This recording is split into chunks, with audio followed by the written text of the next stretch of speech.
Welcome back mga ka-auntie, mga ka-uncle sa aking channel. Meron tayo ditong dalawang ribeye ng beef. Ayan, gagawa tayo ngayon ng steak at ito ang request for dinner.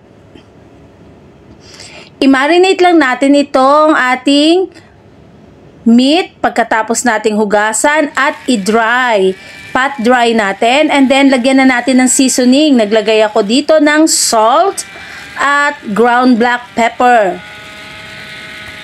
Salt muna inuna ko para manuot na yung lasa sa ating meat. Both side ay nilagyan natin ng salt. At ayan, both side din. Kung ano yung ginawa natin sa salt, yun din ang ating gagawin sa ating black ground pepper. At sa ating thyme, maglalagay tayo dito ng dried na thyme. Ayan, both side din. Kung ano yung ginawa nating una sa salt, ganun din hanggang maglagay tayo ng thyme at ng ating ground black pepper. At ito ay isa-set aside natin para ma-absorb niya yung ating mga pampalasang nilagay. Ito yung ating thyme, dried thyme. Pero maglalagay din tayo ng fresh thyme. May nabili ako sa supermarket ng fresh thyme.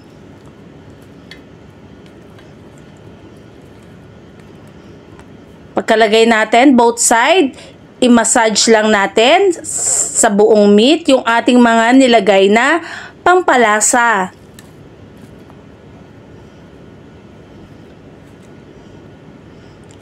Kung mayroon pa kayo ibang spices gaya ng oregano or iba pang pampalasa, pwede nyo rin ilagay. Ito yung ating fresh thyme.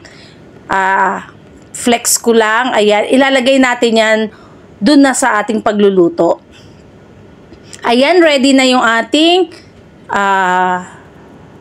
steak, yung ating beef steak na gagawin natin mamaya.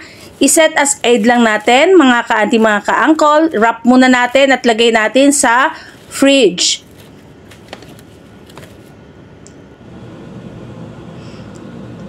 This time, painitin na natin yung ating pan.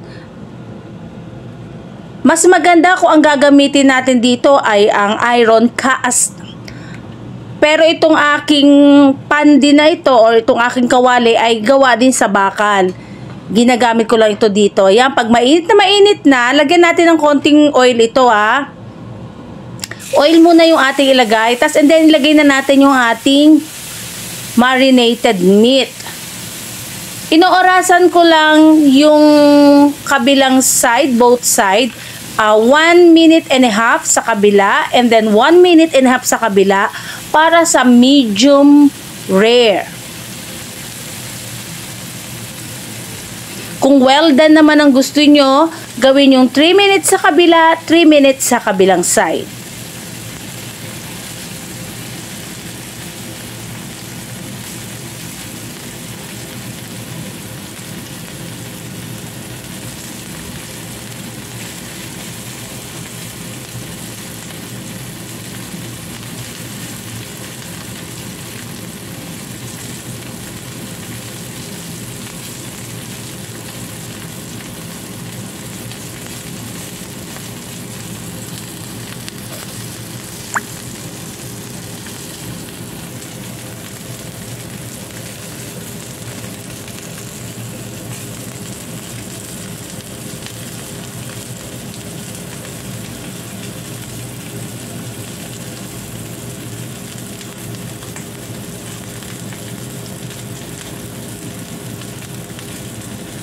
Pagkatapos nito sa kabilang side na ito, flip over na natin sa kabilang side naman.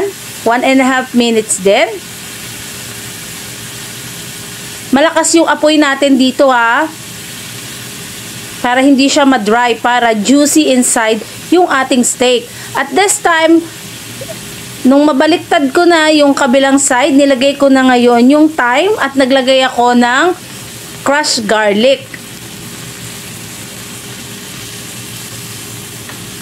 Yan.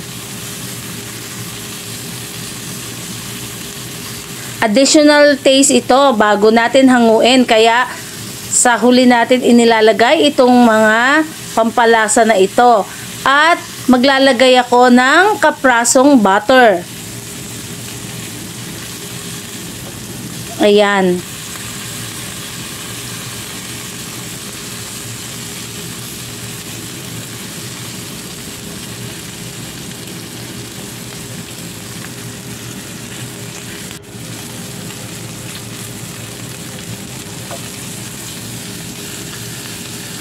Yan, lagay na natin yung butter.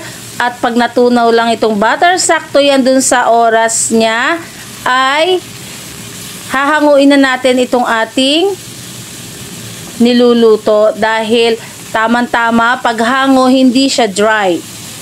Ayan.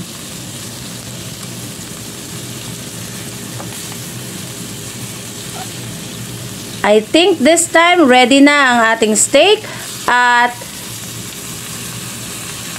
paglagay natin, yan, kunin lang natin yung kabilang side para ma-seal yung juice niya sa loob.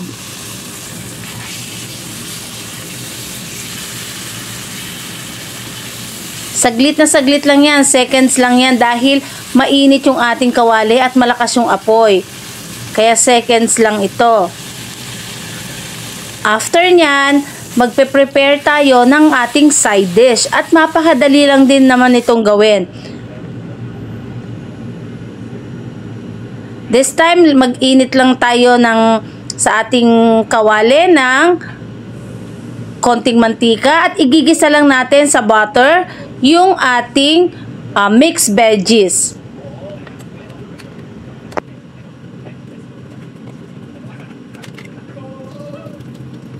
Okay, this time maglagay na tayo ng konting oil at ng ating butter para hindi masunog yung ating butter.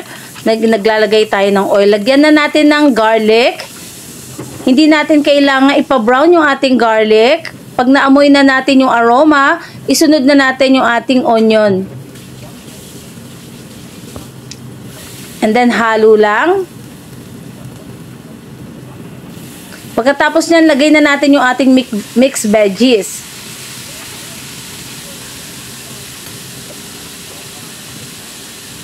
Lagyan natin ng konting asin, konting chicken powder. Depende na lang yan mga ka-angkol sa dami ng inyong veggies na gagawin ha. Ako kasi good for 2 people lang to kaya konti lang yung veggies na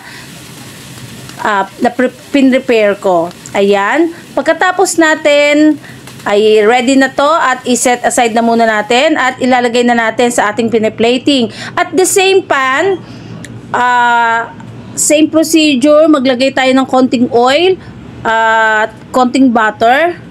I-fry naman natin yung ating green beans. Yung green beans natin ay na-blanch natin for about 3 seconds. Ganyan lang. Saglit lang. Basta maiba na yung kulay niya, hanguin na natin nang huwag ma-overcook yung ating green veggies. Ayan. I-fry lang natin ito ng bahagya para magkaroon siya ng lasa. Same, lagyan din natin ito ng konting salt, pepper.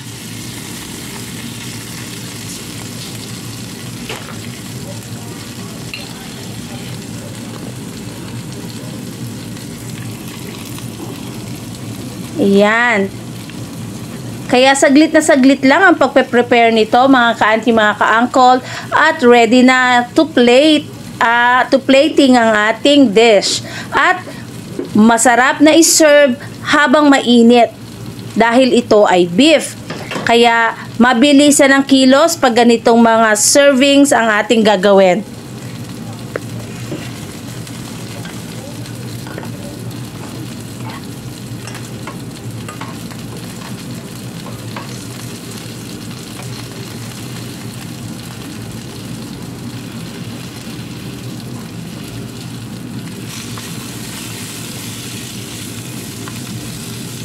Konting halo at ready na ang ating green beans. Ayan. O, paano mga ka-auntie? Plating na natin ito. At maraming salamat palagi sa pagsuporta nyo sa akin channel. Ayan, laglag siya ng laglag. Makulit. Maliit kasi gamit kong lahat yung ating pangluto. Lahat gamit, nakasalang sa lahat ng kalan. Oh, anyway, ayan, sa mga bago po sa akin channel, please do subscribe and hit the notification bell para updated po kayo sa mga susunod na mga videos. Sa mga palaging nakasupport sa akin channel, maraming salamat po at sana'y huwag kayong magsawa sa pag-support sa aking channel at always, God bless you all. Happy eating, happy life lang tayo palagi. Maraming salamat. At hanggang dito na lamang muli. At yun lang. Happy lang tayo lagi. Ayan. O paano? Plating na natin to at nang ito ay matikman na. O, happy tummy. Bye! There you go mga ka-auntie, mga ka-uncle. Ito na ang ating dish for today. Bon appetit! Tingnan nyo kung gaano ka-juicy ang ating steak. Ayan. Oh, diba? Ayan. Enjoy! Bye!